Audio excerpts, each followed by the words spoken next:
بسم اللہ الرحمن الرحیم وعن انس انہ قال، یہیں سے قال رسول اللہ صلی اللہ تعالی علیہ وسلم من صلی صلاتنا واستقبل قبلتنا واکل ذبیحتنا فذلک المسلم الذی له ذمۃ اللہ وذمۃ رسولہ فلا تغفر اللہ فی ذمتہ، رواہ البخاری۔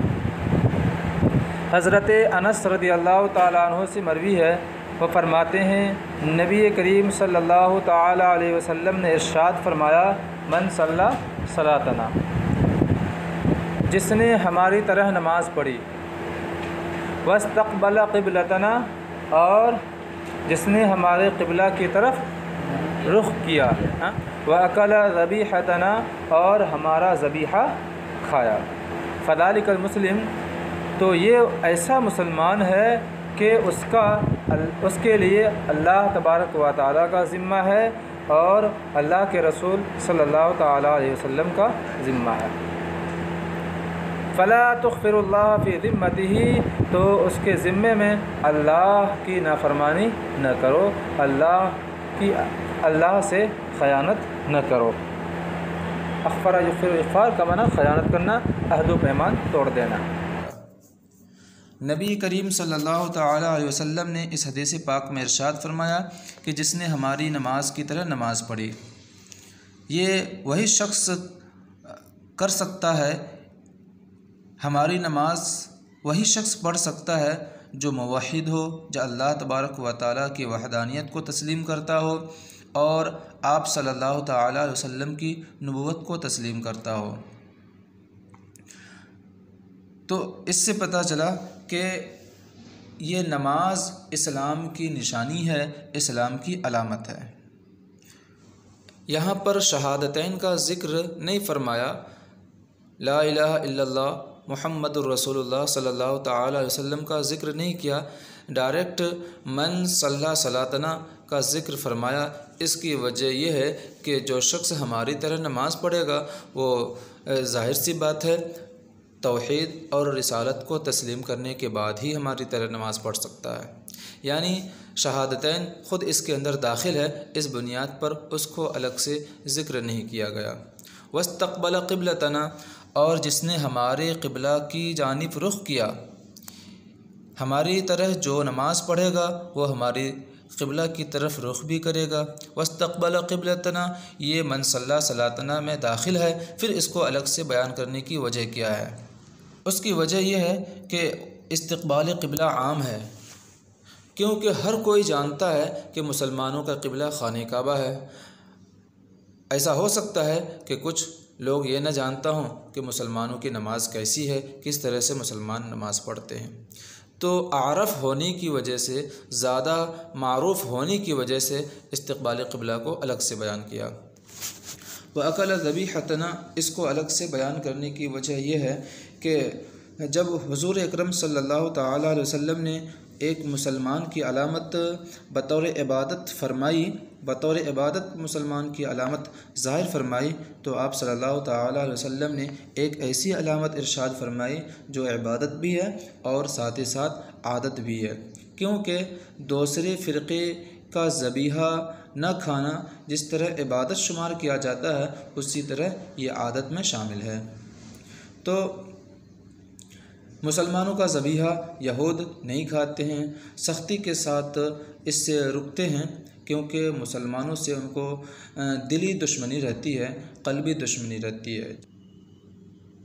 تو وہ ایسا مسلمان ہے کہ اس کے لیے اللہ کا ذمہ اور اللہ کے نبی صلی اللہ تعالیٰ علیہ وسلم کا ذمہ ہو جاتا ہے، یعنی اب وہ شخص مامون ہے اللہ کی جانب سے بھی اور نبی کریم صلی اللہ تعالیٰ علیہ وسلم کی جانب سے بھی، کہ اب اسے کوئی شخص نقصان نہ پہنچائے، اس کی جان کو کوئی نقصان نہ پہنچائے، اس کے مال میں کچھ نقصان نہ پہنچائے، کیونکہ اب وہ اللہ اور اس کے رسول صلی اللہ تعالیٰ علیہ وسلم کے ذمے میں آ چکا ہے۔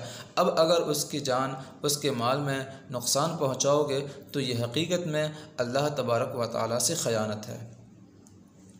یہاں پر ایک بات واضح رہے کہ جس نے ہماری طرح نماز پڑھی، ہمارے قبلہ کی طرف رخ کیا اور ہمارا ذبیحہ کھایا، وہ ایسا مسلمان ہے۔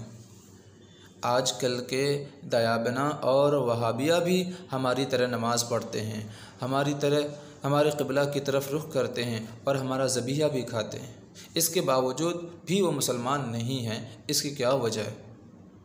اس کی وجہ یہ ہے کہ حقیقت میں وہ ہماری طرح نماز ہی نہیں پڑھتے، کیونکہ ہم جس اعتقاد کے ساتھ نماز پڑھتے ہیں، ہم جو عقیدہ رکھ کر نماز پڑھتے ہیں، وہ اس طرح نماز نہیں پڑھتے۔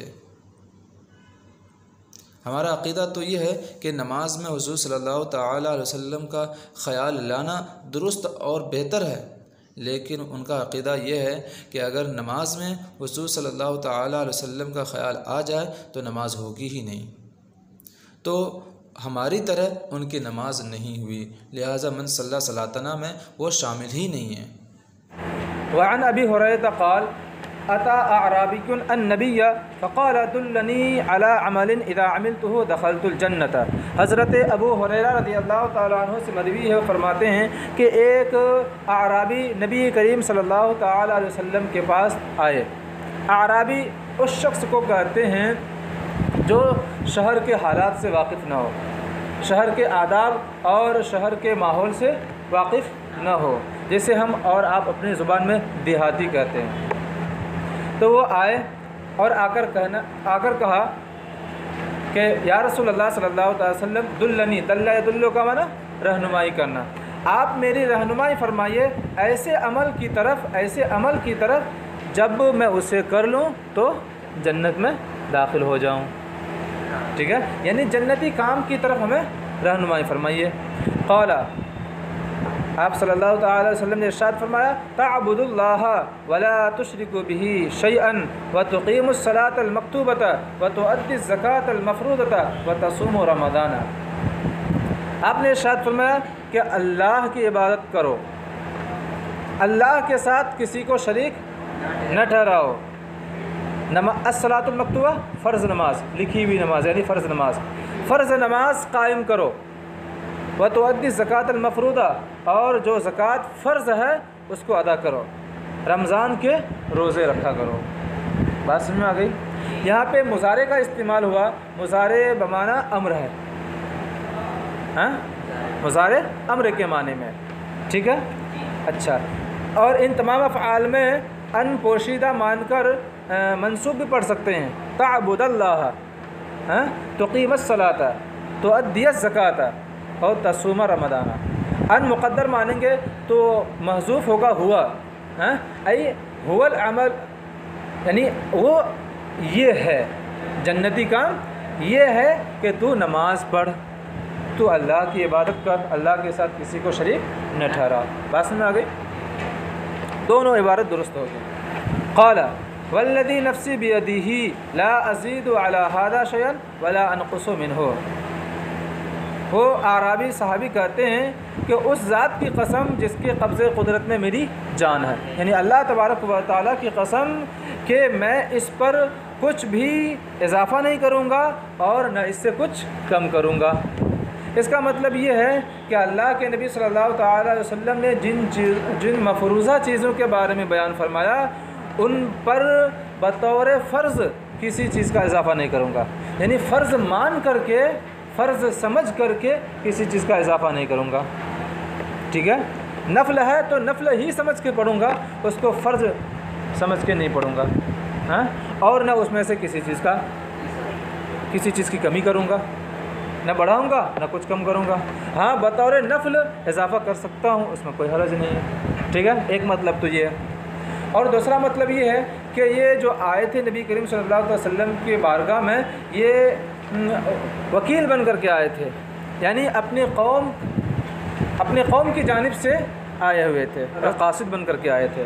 ٹھیک ہے، مطلب کیا ہوا؟ مطلب یہ ہوا کہ یہ جو اپنے گاؤں والوں کی طرف سے، اپنے محلے والوں کی طرف سے، اپنے قبیلے کی طرف سے نبی کریم صلی اللہ تعالیٰ علیہ وسلم کے پاس جو علم حاصل کرنے کے لیے آئے، جو انہوں نے سیکھا بارگاہ نبوت سے، اس میں کچھ اضافہ نہیں کروں گا اور نہ کچھ کم کروں گا، یعنی جو کچھ میں نے سیکھا ہے بے عین ہی وہ ساری باتیں میں ان تک پہنچا دوں گا، پہنچانے میں نہ کچھ کم کروں گا نہ اس پر کچھ اضافہ کروں گا۔ بات سمجھ میں آ گئی؟ دونوں مفہوم ہو سکتے ہیں۔ حج فرض ہے اور حج کے بارے میں یہاں پہ کیوں نہیں بیان کیا؟ ہاں ٹھیک ہے، آپ نے اچھا پوچھا۔ ایک حدیث پاک اسی طرح بالکل آگے آ رہی ہے، وہاں پہ بھی اس کا حج کا ذکر نہیں ہوا۔ وہاں پہ بھی 4 چیزوں کا حکم دیا کہ نماز قائم کریں، زکوٰۃ ادا کریں، رمضان کے روزے رکھیں، شہادت دیں، گواہی دیں۔ اس کی وجہ یہ ہے کہ حج کب فرض ہوا؟ 9 ہجری میں، اور یہ جو واقعہ ہے حج کے فرض ہونے سے پہلے کا واقعہ ہے۔ جب حج فرض ہی نہیں ہوا تو اس کے بارے میں بھی ارشاد نہیں فرمایا۔ ٹھیک، آگے بھی یہی بات آئے گی۔ چلیے اس کا جواب یہیں پہ ہو گیا آپ کا۔ فلما ولا قال النبی صلی اللہ تعالی علیہ وسلم من سرہ ان ينظر الى رجل من اہل الجنۃ فلینظر الى هذا۔ جب وہ چلا گیا، واپس ہو گیا، پیٹھ پھیر کر چلا گیا، نبی کریم صلی اللہ تعالی علیہ وسلم نے ارشاد فرمایا کہ جسے یہ بات خوش کرے کہ وہ کسی جنتی آدمی کو دیکھے تو وہ اس آدمی کو دیکھ لے۔ ٹھیک ہے، یعنی حضور صلی اللہ تعالی علیہ وسلم کے لیے جنتی ہونے کی خوشخبری دے رہے ہیں کہ اگر آگے اسی طرح کی ایک حدیث اور بھی آ رہی، وہاں پہ تفصیل کریں گے۔ بات سمجھ آ گئی نا؟ وعن سفیان بن عبد اللہ الثقفی قال قلت یا رسول اللہ قل لی فی الاسلام قولا لا اسأل عنہ احدا بعدک وفی روایت غیرک۔ حضرت سفیان بن عبداللہ ثقفی سے مروی ہے، فرماتے ہیں نبی کریم صلی اللہ تعالی علیہ وسلم نے، میں نے عرض کیا یا رسول اللہ صلی اللہ تعالی وسلم، آپ مجھے اسلام کے بارے میں ایسی بات ارشاد فرمائیں کہ اس کے بعد کہ آپ کے بعد میں کسی سے اس کے بارے میں نہ پوچھوں۔ اور ایک روایت میں آیا ہے غیرک، یعنی آپ ایسی بات مجھے ارشاد فرمائیں اسلام کے بارے میں کہ آپ کے علاوہ کسی اور سے نہ پوچھوں۔ قال، آپ نے ارشاد فرمایا قل آمنت باللہ ثم استقم، رواہ مسلم۔ آپ صلی اللہ تعالی علیہ وسلم نے ارشاد فرمایا کہ تم یہ کہو کہ اللہ پر ایمان لایا، پھر اس پر کیا رہو؟ قائم رہو، اس سے پیچھے نہ ہٹو۔ آمنت باللہ اگرچہ ایک ہی جز یہاں پر بیان کیا گیا، لیکن یہاں پہ مراد کیا ہے ایمان کے لیے جتنی چیزیں ضروری ہے وہ تمام چیزیں مراد ہیں۔ ٹھیک ہے، کبھی کبھی جز بول کر کل مراد لے لیا جاتا ہے، جیسے الحمد کہا جاتا ہے کہ نماز میں الحمد پڑھنا واجب ہے۔ ٹھیک ہے، صرف الحمد پڑھنا واجب ہے نہیں، بلکہ پوری سورت پڑھنا واجب ہے۔ اسی طرح یہاں پر بھی ہے کہ آمنت باللہ کہو، یعنی ایمان لے کر آؤ اور ایمان پر قائم رہو، ایمان سے پیچھے مت ہٹنا۔ جب ایسا کر لو گے تو پھر کیا ہوگا؟ اب تمہیں اسلام کے بارے میں کسی اور سے پوچھنے کی ضرورت نہیں پڑے گی۔ ٹھیک ہے، رواہ مسلم، اس حدیث پاک کو امام مسلم نے روایت کیا۔ وعن طلحة بن عبید اللہ قال جاء رجل الى رسول اللہ صلی اللہ تعالی علیہ وسلم من اہل نجد سائر الرأس نسمع دوی صوته ولا نفقه ما يقول۔ حضرت طلحہ بن عبید اللہ سے مروی ہے، وہ فرماتے ہیں کہ ایک آدمی آیا نبی کریم صلی اللہ تعالی علیہ وسلم کے پاس۔ یہ آدمی کہاں کا تھا؟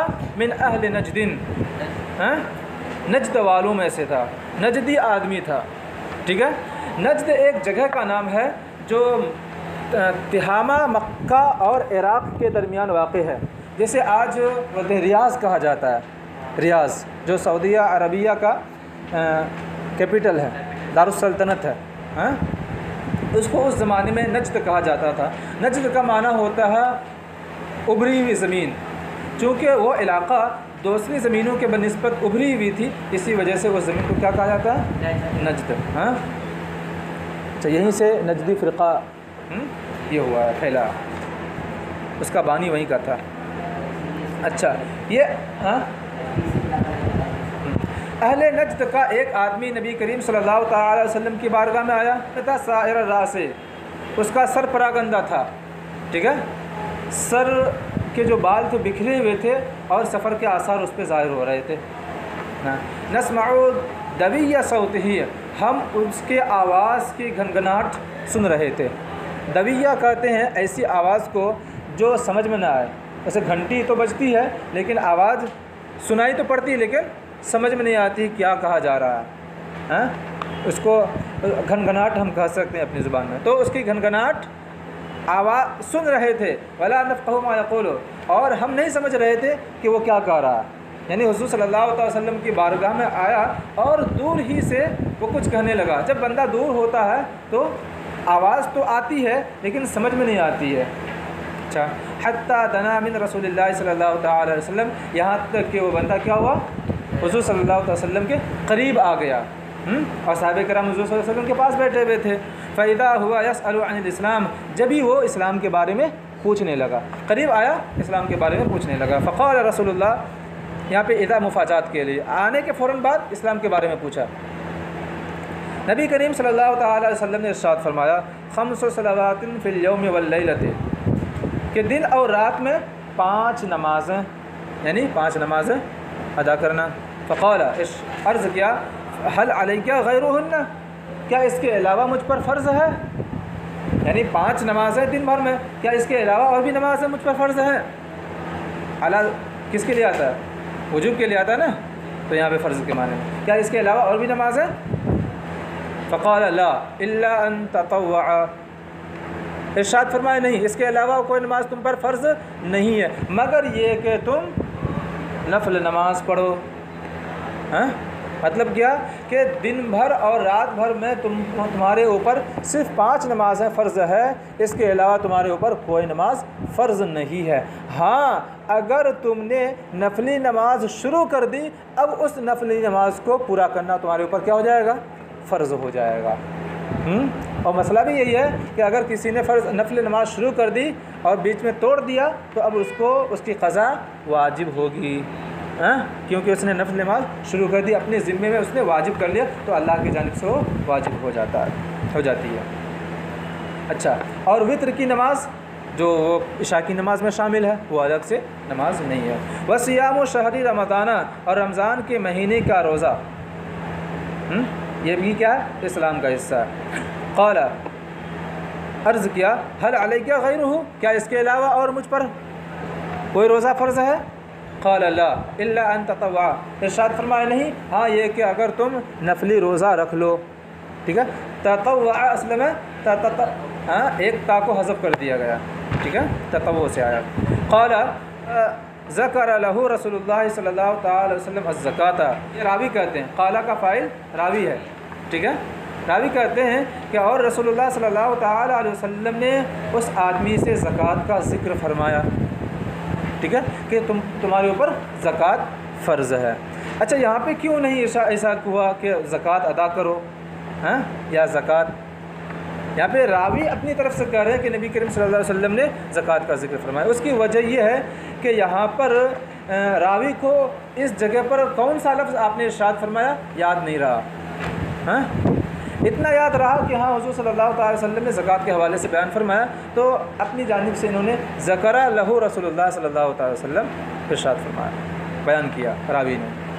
فقال حل علیک غیرہ، اس آنے والے نجدی شخص نے کہا کیا اس کے علاوہ اور بھی مجھ پر زکوٰۃ فرض ہے؟ فقال لا الا ان تطوع، آپ نے ارشاد فرمایا نہیں، ہاں یہ کہ تم نفلی زکوٰۃ دینا چاہو، نفلی زکوٰۃ دو تو زکوٰۃ فرض ہو جائے. فقال فادبر الرجل وهو يقول، راوی کہتے ہیں تو وہ آدمی چلا گیا، وهو يقول، اور وہ یہ کہہ رہا تھا کہ واللہ لا ازید علی هذا ولا انقص منه، بخدا میں اس پر کچھ اضافہ نہیں کروں گا اور نہ اس سے کچھ کم کروں گا. اس کی تشریح ہو چکی ہے ابھی، چلیے.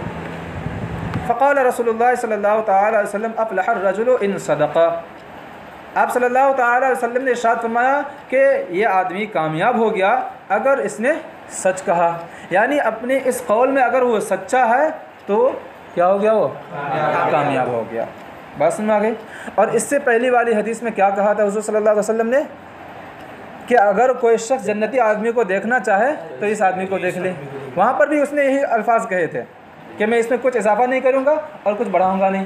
یہاں پہ بھی اس نے یہ الفاظ کہے، صرف شخص الگ تھا، لیکن یہاں پہ آپ صلی اللہ علیہ وسلم نے کیا ارشاد فرمایا کہ اگر اس نے سچ کہا تو یہ فلاں کامیاب ہو گیا.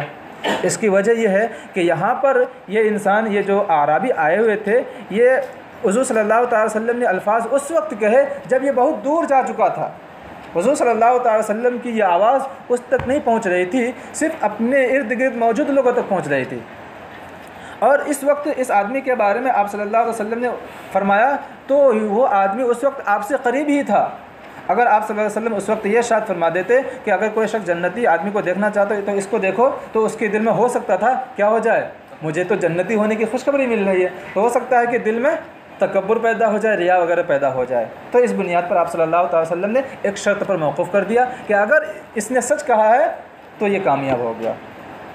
بات میں آ گئی؟ اچھا، ان صدقہ بھی پڑھ سکتے ہیں، افلح ان صدق، افلح الرجل ان صدقہ، ان پڑھیں گے تو یہاں پہ لام محذوف ہوگا، مطلب کیا ہوگا کہ آدمی کامیاب ہو گیا لأن صدقہ، کیونکہ اس نے سچ کہا، تو یہاں پہ علت بتانا مقصود ہو جائے گا۔ بات میں آ گئی؟ نادا کا معنی کیا ہے؟ دنا، دنا کا معنی ہوتا ہے قریب ہونا۔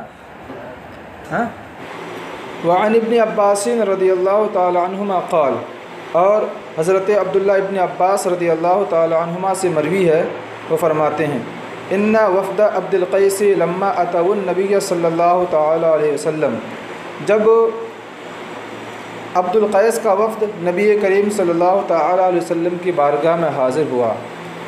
وفد یہ وافد کی جمع ہے، وافد ایلچی اور قاصد کو کہتے ہیں، یعنی اس شخص کو جو اپنی قوم کی جانب سے مسائل لے کر بادشاہ یا حاکم کے پاس آئے تاکہ مسائل کو سلجھائے۔ تو عبد القیس کا وفد بارگاہ نبوت صلی اللہ تعالی علیہ وسلم میں حاضر ہوا تاکہ دین کے مسائل سیکھے اور یہ سیکھ کر اپنی قوم کو بتائیں۔ عبد القیس ان کے جد اعلیٰ کا نام ہے، اسی بنیاد پر وفد عبد القیس کہا گیا۔ جب یہ لوگ نبی کریم صلی اللہ تعالی علیہ وسلم کی بارگاہ میں حاضر ہوئے، قال رسول اللہ صلی اللہ تعالی علیہ وسلم من القوم او من الوفد، نبی کریم صلی اللہ تعالی علیہ وسلم نے ارشاد فرمایا یہ کون لوگ ہیں یا یہ وفد کون ہے۔ یہاں پر راوی کو شبہ ہو گیا کہ آپ صلی اللہ تعالی علیہ وسلم نے قوم کا لفظ ارشاد فرمایا یا وفد کا لفظ ارشاد فرمایا، تو غایت احتیاط کی وجہ سے راوی نے او کے ذریعے سے دونوں کو بیان کیا۔ قالوا ربیعہ، تو لوگوں نے کہا کہ ہم قبیلہ ربیعہ سے تعلق رکھنے والے لوگ ہیں۔ قال مرحبا بالقوم او بالوفد غیر خزایا ولا ندامہ، مرحبا کہتے ہیں وسیع جگہ کو، یہ خوش آمدید کے معنی میں بولا جاتا ہے۔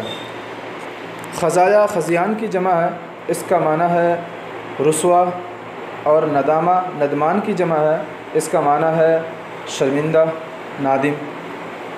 آپ صلی اللہ تعالی علیہ وسلم نے ارشاد فرمایا کہ قوم کو یا وفد کو خوش آمدید اس حال میں کہ ان کے لیے کوئی رسوائی نہیں اور ان کے لیے کوئی شرمندگی نہیں ہے۔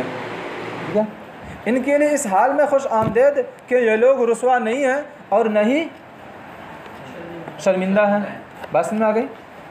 اچھا، قالوا یا رسول اللہ صلی اللہ تعالی علیہ وسلم انا لا نستطيع ان نأتيك الا في الشهر الحرام وبیننا وبینک هذا الحی من کفار مضر۔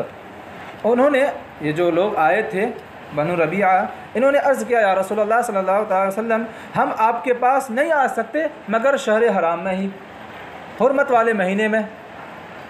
شہر حرام کتنے ہیں؟ 4 ہیں، ذی قعدہ، ذی الحجہ، محرم، یہ 3 مہینے لگاتار ہیں، اور ایک رجب کا مہینہ۔ یہ 4 مہینے ایسے ہیں کہ جن کے احترام میں کفار عرب بھی کیا کرتے تھے؟ جنگ سے باز آ جاتے تھے۔ ان 4 مہینوں میں یہ لوگ بھی اپنے اعتقاد میں کیا کرتے تھے؟ ان مہینوں کی تعظیم کرتے تھے اور ان مہینوں میں جنگ کرنا حرام سمجھتے تھے۔ اس بنیاد پر ان کو کیا کہا جاتا ہے؟ اشہر حرم۔ نہیں، کوئی نہیں کچھ کرتا تھا۔ تو اس بنیاد پر کہہ رہے ہیں کہ ہم آپ کے پاس آ سکتے ہیں لیکن صرف اور صرف حرمت والے مہینے میں۔ وجہ کیا ہے؟ وجہ آگے بتا رہے ہیں وَبَيْنَنَا وَبَيْنَكَ هَذَا الْحَيُّ مِنْ كُفَّارِ مُضَر، ہمارے اور آپ کے درمیان کفار مضر کا یہ قبیلہ بسا ہوا ہے۔ اگر ہم آپ کے پاس ان مہینوں کے علاوہ آئیں گے تو وہ ہمیں پریشان کریں گے، ہم سے جہاد کریں گے، ہم سے جنگ کریں گے۔ اس بنیاد پر ہم صرف اور صرف اشہر حرم میں ہی آپ کے پاس آ سکتے ہیں، ان کے علاوہ دوسرے مہینوں میں نہیں آ سکتے۔ اچھا، فمرنا بامر فصل نخبر به من وراءنا وندخل به الجنت، تو آپ ہمیں ایسے معاملے کا حکم دیں جو فیصلہ کرنے والا ہو، حق اور باطل کے درمیان فیصلہ کرنے والا ہو، نخبر به من وراءنا، اور ہم اس کے بارے میں اپنے پیچھے رہ جانے والے لوگوں کو خبر کر دیں اور اس کے ذریعے سے ہم جنت میں داخل ہو جائیں، ایسا حکم ارشاد فرمائیں۔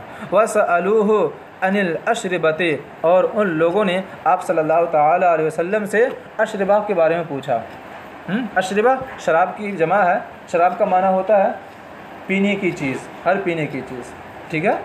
یہاں پہ مراد برتنوں کے بارے میں ہے، کن برتنوں سے پانی شراب پی سکتے ہیں، کن برتنوں سے نہیں پی سکتے ہیں، کن برتنوں کو استعمال کر سکتے ہیں۔ شراب سے مراد یہ نہیں، مشروب مراد ہے، ٹھیک ہے۔ فَأَمَرَهُمْ بِأَرْبَعٍ وَنَهَاهُمْ عَنْ أَرْبَعٍ، تو آپ صلی اللہ تعالیٰ علیہ وسلم نے انہیں 4 چیزوں کا حکم دیا اور 4 چیزوں سے منع فرمایا۔ أَمَرَهُمْ بِالْإِيمَانِ بِاللَّهِ وَحْدَهُ، آپ صلی اللہ تعالیٰ علیہ وسلم نے انہیں اللہ وحدہ پر ایمان لانے کا حکم دیا، تنہا ایک اللہ پر ایمان لانے کا حکم دیا۔ قال، پھر ارشاد فرمایا، اتدرون ما الایمان باللہ وحدہ، کیا تمہیں معلوم ہے ایک اللہ وحدہ پر ایمان لانے کا کیا مطلب؟ قالوا اللہ ورسولہ اعلم، انہوں نے عرض کیا اللہ اور اس کے رسول بہتر جانتے ہیں، زیادہ جانتے ہیں۔ قال، آپ صلی اللہ تعالیٰ علیہ وسلم نے ارشاد فرمایا، شہادت اللہ الہ الا اللہ وان محمدا رسول اللہ واقام الصلاۃ وایتاء الزکاۃ وصیام رمضان وان تعطوا من المغنم الخمس۔ اللہ وحدہ پر ایمان لانے کا مطلب یہ ہے کہ اس بات کی گواہی دینا کہ اللہ کے علاوہ کوئی معبود نہیں اور محمد صلی اللہ تعالیٰ علیہ وسلم اللہ کے رسول ہیں، نماز قائم کرنا، زکوٰۃ ادا کرنا، رمضان کے روزے رکھنا، اور یہ کہ تم مال غنیمت میں سے 5واں حصہ ادا کر دو، 5واں حصہ ادا کرو۔ وَاعْلَمُوا أَنَّمَا غَنِمْتُم مِّن شَيْءٍ فَأَنَّ لِلَّهِ خُمُسَهُ وَلِلرَّسُولِ، کہ مال غنیمت کا 5واں حصہ کس کے لیے ہے؟ اللہ اور اس کے رسول کے لیے ہے۔ بات سمجھ میں آ گئی؟ یہاں پہ دیکھیے آپ صلی اللہ علیہ وسلم نے 4 چیزوں کا حکم دیا، لیکن جب بیان کرنے کی بات آ رہی تو کتنی چیزیں آ گئیں؟ ایک توحید، دوسری چیز نماز قائم کرنا، تیسری چیز زکوٰۃ ادا کرنا، اور چوتھی چیز رمضان کے روزے رکھنا، اور 5ویں چیز کیا آ جا رہی ہے؟ مال غنیمت کا 5واں حصہ ادا کرنا۔ حج کے بارے میں یہاں ذکر ہے ہی نہیں، ٹھیک ہے۔ مال غنیمت کے بارے میں تو بیان کیا گیا کہ 4 چیزوں کا حکم دیا ہے، لیکن جب تفصیل کی بات آئی تو وہاں پر آپ صلی اللہ تعالیٰ علیہ وسلم نے 5ویں چیز کا بھی اضافہ کر دیا۔ تو اس کی وجہ کیا ہے؟ تو اس کی وجہ یہ ہے کہ اصل مقصود تو یہ 4 چیزیں ہیں، کیا؟ یہ صیام و رمضان تک 4 چیزیں پوری ہو جا رہی ہیں، ٹھیک؟ اچھا، اور پھر 5ویں چیز کا جو اضافہ کیا یہ ضمناً ذکر کیا، چونکہ یہ ان حضرات کا کفار سے مقابلہ ہوتا رہتا تھا، ٹھیک ہے۔ ابھی بتایا نا کہ ہمارے درمیان اور آپ کے درمیان کفار مدر آ جاتے ہیں، تو کفار سے مقابلہ ہوتا رہتا تھا، اور جب مقابلہ ہوگا، جہاد ہوگا، تو پھر کیا ہوگا؟ کبھی جیت ہوگی، کبھی ہار ہوگی، اور جب جیت ہوگی تو مال غنیمت بھی آئے گا۔ جب مال غنیمت آئے گا تو اس کا کیا کریں؟ تو ضمناً اس کو بھی آپ صلی اللہ تعالیٰ علیہ وسلم نے بیان کر دیا۔ بات سمجھ میں آ گئی؟ اچھا، ایک اعتبار سے تو یہ اعتراض۔ اچھا، اب دوسرے اعتبار سے اس کو غور کریں۔ آپ صلی اللہ تعالیٰ علیہ وسلم نے کیا ارشاد فرمایا کہ 4 چیزوں کا حکم دیں گے۔ پہلی چیز کے بارے میں ارشاد فرمایا کہ اللہ وحدہ پر ایمان لانا، اللہ وحدہ پر ایمان لانا، اس میں کتنی چیزیں ہیں؟ شہادت، نماز قائم کرنا، زکوٰۃ ادا کرنا، اور رمضان کے روزے رکھنا۔ یہ ساری چیزیں تو اللہ وحدہ پر ایمان لانے میں شامل ہے۔ بات سمجھ میں آ گئی؟ تو کل ملا کر ایک چیز ہو گئی۔ اب دوسری چیز کیا ہے؟ مال غنیمت ادا کرنا۔ اس اعتبار سے دیکھا جائے تو کیا ہو جاتا ہے؟ 2 ہی چیز ہوتی ہے۔ بات میں آ گئی؟ اور اس اعتبار سے دیکھا جائے تو مال غنیمت یہ 5واں حصہ آ جا رہا ہے، 5ویں چیز ہو جا رہی۔ تو اب کیسے اس اعتراض کو دفع کریں گے؟ تو یہ ہوگا کہ یہاں پر اصل مقصود جو ہے نماز قائم کرنے سے شروع ہو رہی ہے بات، یعنی نماز قائم کرنا پہلی چیز، زکوٰۃ ادا کرنا دوسری چیز، اور رمضان کے روزے رکھنا تیسری چیز، اور غنیمت کا 5واں حصہ ادا کرنا یہ چوتھی چیز ہو گئی۔ پاس میں آ گئی۔ اب رہی بات گواہی دینا، تو کہہ رہے ہیں کہ یہ اصل مقصود نہیں ہے، یہاں پر یہ ضمنی طور پر ضمناً بیان کر دیا گیا۔ کیوں؟ کیونکہ وہ پہلے ہی سے مومن تھے، پہلے ہی سے وہ شہادت ادا کیا کرتے تھے، تو اب جو اس کو بیان کیا گیا ہے تو یہ ضمناً آ گیا ہے۔ اصل کیا ہے؟ نماز قائم کرنے سے لے کر مال غنیمت ادا کرنے تک ہے۔ بات سمجھ میں آ گئی؟ اچھا چلیے۔ وَنَهَاهُمْ عَنْ أَرْبَعِينَ، اور آپ صلی اللہ تعالیٰ علیہ وسلم نے 4 چیزوں سے منع فرمایا۔ عن الحنتم والدباء والنقیر والمزفت۔ حنتم کہتے ہیں سبز برتن کو، سبز رنگ کا جو برتن ہوتا ہے اس کو حنتم کہتے ہیں۔ اچھا، دبا کہتے ہیں کدو نما شکل برتن کو، یا کدو ہی کے برتن کو کہتے ہیں، دونوں ہو سکتا ہے۔ کدو سمجھ رہے ہیں نا؟ کدو لے لیجئے، اس کو سکھا دیجئے، سکھانے کے بعد اس کے اندر کا حصہ نکال دیجئے، اور اس کے بعد پھر اس کا جو چھلکا ہوتا ہے وہ سوکھ جائے گا تو وہ کیا ہو جائے گا؟ ایک برتن بن جائے گا، ٹھیک ہے؟ دیہاتوں میں بھی اس کا استعمال ہوتا ہے۔ اچھا، یہ برتن۔ دبا کہتے ہیں لکڑی کے جڑ کے برتن کو، جو تنا ہوتا ہے، تنا کے نیچے جڑ ہوتی ہے، تو اس جڑ کو کیا کر دیا جائے؟ کاٹ دیا جائے، اور اچھے سے اس کو تراش کر کے اس کا برتن بنا دیا جائے، بہت مضبوط ہوتا ہے۔ وہ برتن بہت مضبوط ہوتا ہے۔ لکڑی کے جڑ کے برتن کو کیا کہتے ہیں؟ نقیر۔ اور دبا یہ کدو کے برتن کو، نقیر لکڑی کے جڑ کے برتن کو۔ مزفت کہتے ہیں تاڑکول والے برتن کو۔ تاڑکول سمجھ رہے ہیں؟ ہاں، جو روڈ پہ لگاتے ہیں وہ سیاہی، اور اس کو کشتی میں بھی لگاتے ہیں تاکہ پانی اندر نہ جائے، جو سوراخ ہے وہ سوراخ بند ہو جائیں۔ ہاں، القطرہ جس کو بولتے ہیں۔ تو برتن کو لکڑی سے بنایا جاتا تھا، اور سوراخ کو بند کرنے کے لیے یہ تاڑکول لگایا جاتا ہے، القطرہ لگایا جاتا ہے۔ اس برتن کو کیا کہا جاتا ہے؟ مزفت۔ تو آپ صلی اللہ تعالیٰ علیہ وسلم نے سبز برتن، کدو کے برتن، لکڑی کے جڑ کے برتن اور تاڑکول والے برتن سے منع فرمایا، ٹھیک ہے؟ اچھا، کیوں منع فرمایا ان برتنوں سے؟ کیا فائدہ ہے؟ وجہ اس کی یہ ہے کہ اس زمانے میں نیا حکم نافذ ہوا تھا کہ شراب حرام ہے، ٹھیک ہے؟ اور اس زمانے میں رواج یہ تھا کہ شراب جو پیا کرتے تھے انہی برتنوں سے پیا کرتے تھے، ٹھیک ہے؟ ان برتنوں سے شراب پینے کی عادت تھی۔ اب اگر اس میں شراب نہ ہو، پانی ہی پیتے، گنے کا جوس ہی پیتے، آم کا جوس ہی پیتے ان برتنوں میں، تو ان کو اس برتن سے کیا یاد آ جاتا؟ شراب کا وہ زمانہ یاد آ جاتا ہے، جس میں وہ مست ہوتے تھے۔ تو ان برتنوں کی وجہ سے وہ پرانی یاد تازہ ہو جاتی، اور پھر کیا ہو جاتے؟ عین ممکن تھا کہ پھر شراب میں مبتلا ہو جاتے۔ اس بنیاد پر حضور صلی اللہ تعالیٰ علیہ وسلم نے ڈائریکٹ ان برتنوں کو استعمال کرنے ہی سے منع فرما دیا۔ لیکن جب یہ امکان ختم ہو گیا، اب یہ کنفرم ہو گیا کہ ان برتنوں کے استعمال سے اب شراب والی عادت نہیں آئے گی، شراب والا زمانہ یاد نہیں آئے گا، اور ادھر دوبارہ پلٹنا ممکن نہیں ہے، تو اب یہ حکم بھی کیا ہو جائے گا؟ ختم ہو جائے گا، یعنی اب ان برتنوں کو استعمال کرنا جائز ہو جائے گا۔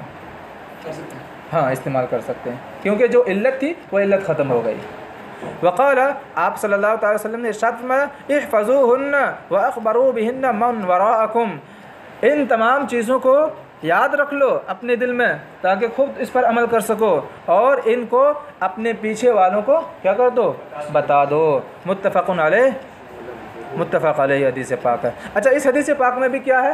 حج کا ذکر نہیں ہوا نا، حج کا ذکر نہیں ہوا۔ وجہ وہی ہے کہ یہ جو حدیث پاک وجود میں آئی، یعنی یہ وفد قیس جو آئے تھے نبی کریم صلی اللہ تعالیٰ علیہ وسلم کی بارگاہ میں، یہ کب کا وقت ہے؟ یہ کب کا واقعہ ہے؟ یہ حج کے فرض ہونے سے پہلے کا واقعہ ہے۔ تو اس بنیاد پر وہ حکم بھی آپ صلی اللہ علیہ وسلم نے ارشاد نہیں فرمایا۔ چلیے۔